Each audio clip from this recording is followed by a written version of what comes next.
Is there a way to manually move the nozzle? I think you want to move that.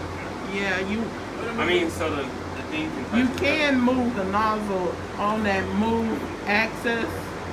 Because the nozzle is away from the bed, so. Oh, like it's not over the paper? Uh-huh. You can move the nozzle down on move axis. Did it say what the steppers?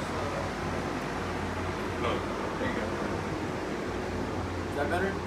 David, get in the frame. Get in the frame. Wait. We don't get no. But let's move these steps for now. Yeah.